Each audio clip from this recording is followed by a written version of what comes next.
కలియుగ దైవం శ్రీ వెంకటేశ్వర స్వామి వారు తీర్పు ఇచ్చేశారు.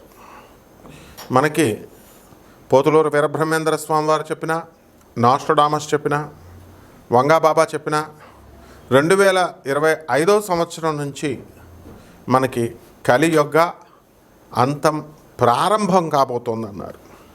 అంటే బ్రహ్మంగారు చెప్పిన దాన్ని బట్టి మనకి ఈ యొక్క శని మీనరాశిలోకి వచ్చినప్పటి నుంచి కూడా మానవత్వపు విలువలు తగ్గిపోతాయని వీళ్ళందరూ కూడా చెప్పారు. ఇక అక్కడి నుంచి పతనం ప్రారంభమవుతుంది. రోగాలు బాగా పెరుగుతాయి, కరోనా ఎలా వచ్చిందో అలా. తర్వాత హిమాలయ యోగి ప్రభాకర్ గురూజీ చెప్పారు ఇంకా ఇలాంటివి 82 వైరస్లు వస్తాయని. తర్వాత మరి ఈ యొక్క రోగాలే కాకుండా శని మేషరాశిలోకి వచ్చినప్పుడు యమదూతల కరాల నృత్యం చేస్తాయని, ఆనందనామ సంవత్సరం శని మిథున రాశిలోకి వచ్చినప్పుడు వస్తుందని, ఇలా ఈ లెక్కలన్నీ వేసుకుంటే 2027 తర్వాత మనకి శని మేషరాశిలోకి ప్రవేశించడం జరుగుతుంది. అక్కడి నుంచి యుద్ధాలు, అగ్ని ప్రమాదాలు, తర్వాత ఈ యొక్క దొంగతనాలు, అక్రమ సంబంధాలు, ఇలాంటివన్నీ కూడా పెరిగిపోతాయన్నారు. ఏది చూసినా సరే డబ్బు చుట్టూ, స్త్రీ చుట్టూ తిరుగుతూ ఉంటాయి. మానవత్వ విలువలు దిగజారిపోతూ ఉంటాయి. ఇప్పుడు మనం ఉదాహరణ చెప్పొచ్చు, అఘోరి వర్షిణి వెళ్ళిపోయారు. ఈ యొక్క షష్టగ్రహ కూటమి వచ్చిన తర్వాతే మళ్ళీ ఎవరింటికి వాళ్ళు వచ్చేసారనుకోండి, ఆయన జైలుకి వెళ్ళిపోయాడు. మరి అలాగే డబ్బు కోసం, అహంకారం కోసం, మతోన్మాదం, ఉగ్రవాదం కోసం పహల్గాం దాడులు, ఇవన్నీ కూడా జరిగినాయి. ఇవన్నీ ఎందుకు? మానవత్వపు విలువలు 2025 నుంచి దిగజారిపోతాయని. కల్కి పుట్టేశాడు. మరి ఎక్కడ పెరుగుతున్నాడు అని అంటే, పుట్టేయడం అంటే మామూలు ఇప్పుడు మనం కాశీనాథ్ మహారాజు గారు వాళ్ళ అబ్బాయి మరి అక్కడ చక్కగా ఈ యొక్క భువనేశ్వర్లో మరి పెరుగుతున్నాడు అని చెప్పేసి చాలామంది చెప్తున్నారు. అందులో రామయోగి గారు మరి మాణిక్యేశ్వరి మాత ఆమె శిష్యుడు అనమాట. 40 సంవత్సరాలు ఇప్పుడు ఉన్నటువంటి శివయ్య కాకుండా ఈయన ఉన్నప్పుడు తెలుగు మాస్టర్గా ఉన్నటువంటి రామయోగి గారు, నా పేరు కాలజ్ఞానంలో ఉంది, మరి నేను వీరబ్రహ్మేంద్ర స్వామి వారి అంశతో పుట్టాను అని చెప్పేసి ఆయన వీడియోలు ఉంటాయి. చక్కగా ఆయన 40 సంవత్సరాల నుంచి అక్కడ చేశాడు. ఆయన వెళ్ళి చూసి వచ్చాడు, కాశీనాథ్ మహారాజు కుమారుడేనయ్యా, అతనితో నేను మాట్లాడుతుంటే నేను మాట్లాడలేకపోయాను అని. అయితే at the same time Manikyeshwari మాత మరి వీరధర్మజ అనేటటువంటి పేరుతో మరి బ్రహ్మంగారు రాశారు. కల్కి అవతారంగా వీరబ్రహ్మేంద్ర స్వామివారి కాలజ్ఞానం ప్రకారం మాణిక్యేశ్వరి మాతే కల్కి అవతారం.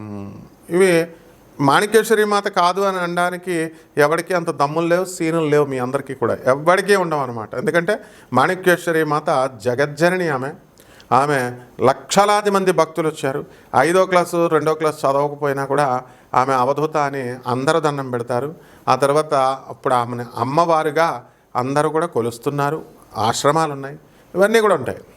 అలాగే తణుకు చెవటమ్మ గుడి కట్టారు. మీనా రస్కుల ఫ్యాక్టరీ వాళ్ళు ఆమె ఆ దేవాలయాన్ని కట్టారు. ఆ అమ్మను సేవ చేసుకుంటే నీకు బ్రహ్మాండంగా నువ్వు పైకి వస్తావని చెప్తే వెళ్ళి ఆమెకు సేవ చేసుకున్నాడు. ఇలా రకరకాలుగా మనకి అవధూతలు వచ్చారు. మరి ఇప్పుడున్నటువంటి కాలజ్ఞానం గురించి చెప్పేటప్పుడు కాలజ్ఞానానికి మీకు ఎక్కడో ఎంత లాస్ట్ ఎక్కడా చెప్పబడలేదు అని ఒక్కొక్కడు ఒక్కొక్క సలహాలు ఇచ్చేస్తారు. ఏదో పండితులు వీళ్ళంతా చాగంటి కోడేశ్వరరావులాగా, గరికపాటి నరసింహారావులాగా. మరి వీళ్ళంతా కూడా ఏమిట్రా బాబు అని అంటే నోరు మూసుకొని వినండిరా అంటే మహాజ్ఞానులు అయిపోదామని చూస్తారు వీళ్ళంతా. మరి ఎట్టి పరిస్థితుల్లో కూడా కలికి ఒక వెధవ పెడతాడు. వెంకటేశ్వర ఈయన చూసిన ఈయన చెప్పేది వినాలో నవ్వాలో, అరే బాడుకో ఏమి నవ్వుతావురా స్టూపిడ్ ఫెలో, ప్రొఫెసర్ చెప్తే నవ్వడం ఏంట్రా, తోలు తీసేస్తాను వెధవ, దశావతారాలు వెంకటేశ్వర స్వామి కలికి అవతారంగా మారాడని చెప్తున్నాడు ఈయన అంటే, ఒరే లుచ్చ, శ్రీరామచంద్ర ప్రభువు నువ్వు చూసావురా? ఇప్పుడు చెప్పేటటువంటి చాగంటి కోటేశ్వరరావు గారు మా గురువులు వీళ్ళు ఎవరైనా చూసారా? ఏ స్వామీజీలు బాబాలు? నీకెందుకురా? కృష్ణుడు నువ్వు చూసావురా? బాడుకో అంటే గురువుగారు అంటే ఎలాగా మెత్తగా స్మూత్గా చెప్పాలనుకుంటున్నావా నువ్వు? నేను చెప్పేది ఒక్కొక్కడు ఒక్కొక్క అవతారం రా, గాడిద. పరశురామ అవతారాలు ఎత్తుతారు, తర్వాత ఎన్నో అంశ అవతారాలు ఉంటాయి. పాపం ఆయన మనల్ని సపోర్ట్ చేస్తూ ఇంకొక ఆయన దానికి సమాధానం చెప్పారు. అరే స్టూపిడ్ ఫెడ్స్, పోయే కాలం ఏంట్రా మీకు? సంకర జాతి కంచర గాడిదల్లాగా ఎందుకురా పెడతారు? మిగతా ఛానల్ వెధవలు, ఈ ఛానల్ వెధవలకి మిగతా కొన్ని ఛానల్స్ ఉన్నాయి, వాళ్ళకి అరటిపళ్ళు అమ్ముకునే వాళ్ళని, తర్వాత కూరగాయలు అమ్ముకునే వాళ్ళని, చదువు సంధ్య లేని వాళ్ళందరినీ తీసుకొచ్చి జాతకాలు చెప్పిస్తారు, పురాణాలు చెప్పిస్తారు. కంటెంట్ నిండాలి అంతే. అంతేగాని ఎవడ చదువుకున్నాడు ఎవడ చదువుకోలేదు. ఈ గాడిదలు ప్రజలు కూడా కొంతమంది గాడిదలు ఉన్నారు. అలాగే ఎలాగా చక్కగా రెమెడీస్, ఏమంటే రెమెడీస్ చెప్పేసేయండి, రెమెడీస్ చెప్పేస్తే చక్కగా మేము చేసేసుకుంటాం. రెమెడీస్ పనికిమాలిన రెమెడీస్. అరే గాడిదెళ్ళారా, ప్రజల్లారా, గాడిదెళ్ళారా, కొంతవరకు వినండి రా, మేధావులకు అర్థమవుతుంది. వాళ్ళు ఏంట్రా, వాళ్ళు షాపులు నడుపుతారా, వాళ్ళకి షాపులు ఉన్నాయి కాబట్టి ఆ షాపుల్లో దొరికే సామాన్ని ఒక డాక్టర్ ఉంటాడు, శాంపుల్స్ ఇస్తాం, అంతా డాక్టర్సేరా. అందుకని అక్కడ ఏం జరుగుతుంది, ప్రొఫెసర్లు మాకు తెలియదారా. తానందరావు అని మా అంకుల్ ఉండేవాడు, government civil surgeon doctor, Rajahmundry. అలాగే చక్కగా తర్వాత అచ్యుత రామారావు గారు డాక్టర్ గారు, వీళ్ళంతా ఏం డిపార్ట్మెంట్ తెలుసా, వెనీరియాలజీ అండ్ డెర్మటాలజీ డిపార్ట్మెంట్. ఆ శాంపుల్స్ వస్తే ఆ శాంపుల్స్ అవి రాస్తాడు తానందరావు డాక్టర్, అందరికీ తెలుసు. అలాగే ఈ షాపుల్లో ఉన్న వాళ్ళు మీకు రెమెడీస్ చెప్తున్నారా, అవి మీరు కొంటున్నారు. కరాంగుళి మాల వేసుకున్న వాళ్ళు, అరే గాడిదెళ్ళారా, కరాంగుళి మాలలు వేసుకున్న వాళ్ళంతా కూడా చెప్పండి నాకు, చూద్దాం ఎంతమంది జీవితాలు బాగుపడి మీరు వేసుకున్న తర్వాత ఎంతమందికి మీకు చక్కగా ఇవన్నీ కూడా జరిగిపోయినాయి. బిల్డింగ్లు కట్టేశారా, మీ సమస్యలు తీరిపోయినాయా. రెమెడీ అంటే అది కాదు. జగద్గురువులను చూపిస్తుంటే మళ్ళీ నాకే పేరు పెడతారు, స్టూపిడ్ ఫెలోస్. జగద్గురు ఆదిశంకరాచార్యుల వారు, జగద్గురు శ్రీకృష్ణ పరమాత్మ, జగద్గురువులు అయినటువంటి మన దత్తాత్రేయ స్వాముల వారు, వీళ్ళ యొక్క ఆశీర్వాదంతో వస్తాయి నాయన అని చెప్తుంటే మెటాఫిజిక్స్ తెలియదు, ఆ గురుతత్వం తెలియదు. ఒక వెధవ అంటాడు, వెలాసిటీ ఆఫ్ ఆడికి 0 సబ్స్క్రైబర్స్తో ఉంటాడు. దమ్ము ధైర్యం ఉంటే ఎవడైనా పెట్టండి, కామెంట్ పెట్టినప్పుడు నీ ఫుల్ అడ్రస్ ఎవరా చూసుకుంటాను ఈ సంగతి. ఫుల్ అడ్రస్ లేదు. ఇప్పుడు ఉన్నటువంటి జ్యోతిష్కులు వీళ్ళెవరూ కూడా వాళ్ళ ఫోన్ నెంబర్ పెట్టమను. చాగంటి కోటేశ్వరరావు గారు ఆయన ఫోన్ నెంబర్ పెట్టమను, గరికపాటి నరసింహారావు గారు ఆయన ఫోన్ నెంబర్ పెట్టమను. ఎవరు పెట్టర్రా, నేను పెడుతున్నాను. ఎందుకు, మీరు బాగుపడాలనే ఉద్దేశంతో. ఎవ్వరూ కూడా ఫోన్ నెంబర్లు పెట్టరు. మరి నువ్వు ఇంకేం మాట్లాడతారా, అసలు వీడియోలు వినండిరా. నీకు అవసరాలలో ఉన్నవాళ్ళు జ్యోతిషం కోసం నన్ను సంప్రదించండి అంటే నాకు సలహాలు ఇవ్వడానికి మీరెవర్రా అసలు, స్టూపిడ్ ఫెలోస్. నేను గురువుని, నేను ఒక సమాజ సంస్కరణ కోసం, రిఫర్మేషన్ కోసం, రెనోవేట్ చేసుకుంటూ వస్తున్నా. నా గురువులు నేర్పింది నేను యూట్యూబ్ మీడియాలో, వాళ్ళ సోషల్ మీడియాలో మనం చెప్తున్నాం, మా ఛానల్స్లో చెప్తున్నాను. నీకు ఎందుకురా, నీకు ఇష్టమైతే వినాలా లేకపోతే దొబ్బేయాలంతే. వెలాసిటీ ఆఫ్ లైట్ అంటే స్టూపిడ్ ఫెలో, మోడర్న్ సైన్స్లో ఉంది ఇది. ఆయన పాత ఆస్ట్రాలజీలో ఎక్కడున్నాను. అరే గాడిదా, నీకు చెప్పాను కదరా, బాల్య దశ, యౌవన దశ, వార్ధక్య దశ ఉంటాయిరా అని. నీకు అసలు నువ్వు జ్యోతిష్కుడివి కాదు, నీకు జ్యోతిష శాస్త్రము రాదు. తాంత్రిక్ అనే గాడిదలకు కూడా చూడండి రా, ఆనంద్ మార్గ్ ఓపెన్ చేయండి రా, ఆనంద్ మార్గ్ ఆశ్రమం. తాంత్రిక్ గురువు ఆయన రాశుల మీద ఎలాంటి ప్రభావాలు చేశాడని కంటిన్యూస్గా ఫాలో అవుతూ ఉండాలి వీడియోలో, అప్పుడు చెప్తాం. ఇప్పుడు ఈ 12 రాశుల మీద ఈ యొక్క ఫలితాలన్నీ కూడా ఈ కలియుగంలో ఇప్పుడు జరుగుతున్నటువంటి గ్రహస్థితిని బట్టి ఎలా ఉంటాయో నేను చెప్తాను. ఒక్కొక్క రాశిని చూడండి.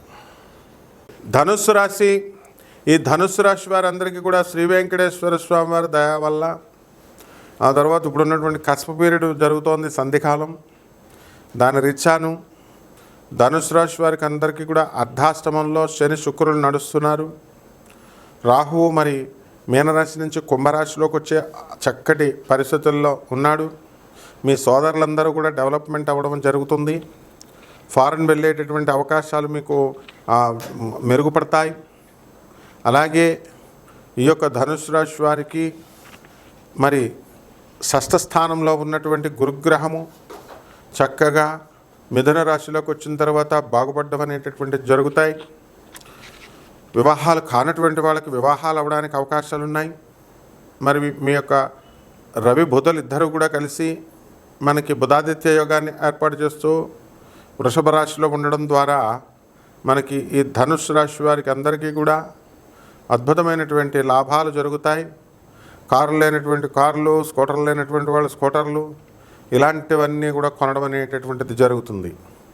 ఇకపోతే ధనుస్సు రాశి వారికి పిల్లలు లేక మరి అనేకమైనటువంటి కష్టాలు పడుతున్నారు. మరి ఫెర్టిలిటీ సెంటర్స్ చుట్టూ తిరగడం అనేటటువంటిది జరుగుతోంది. కాబట్టి ఇలాంటి వారందరికీ కూడా మరి ఇవన్నీ కూడా జరగడానికి, లాభాలు జరిగి వీళ్ళకి సంతానం కలగడానికి అవకాశాలు ఉంటాయి. ఇక రైతుల దగ్గరికి వచ్చేసరికి అద్భుతమైన పంట పండిస్తారు. వీళ్ళు ఈ లాభాల బాటలో నడుస్తారు. చక్కగా రైతులకు అందరికీ కూడా చేసినటువంటి అప్పులు తీర్చేసే స్థితి వస్తుంది. రైతుల పిల్లలు మరి డెవలప్మెంట్ అవ్వడం అనేటటువంటిది జరుగుతుంది. ఇకపోతే కుజగ్రహము నీచబట్టి కర్కాటక రాశిలో ఉండడం ద్వారా మనకందరికీ వీళ్ళ పేర్ల మీద ఉన్నటువంటి స్థలాలన్నీ కూడా పెద్ద రేట్లు అనేటటువంటివి రావు.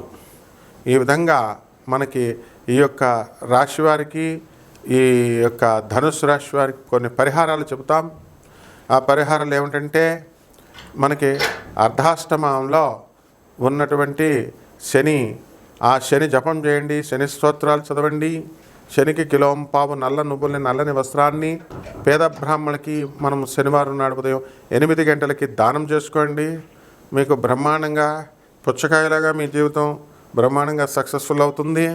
3 పువ్వులు 6 కాయల్లాగా మీ జీవితం మంచిగా అయిపోతుంది. రావి చెట్టు చుట్టూ ప్రదక్షిణాలు చేసుకోండి. మరి ఈ విధంగా చక్కగా అద్భుతాలు మీరు సృష్టించడం అనేటటువంటి ధనుసు రాశి వాళ్ళు చేస్తారు. మరి పార్టీలతో పబ్బాలతో గడుపుకుంటున్నటువంటి ఈ యొక్క మీనరాశి వాళ్ళందరూ కూడా 3 పువ్వులు 6 కాయల్లాగా ఇంకా మీ బంధుమిత్రులందరితో దుబాయ్లు మరి గోవాలు వెళ్ళి క్యాసినోల్లో చక్కగా మీరందరూ కూడా మరి చక్కగా ఎంజాయ్ చేస్తారు. శుభం.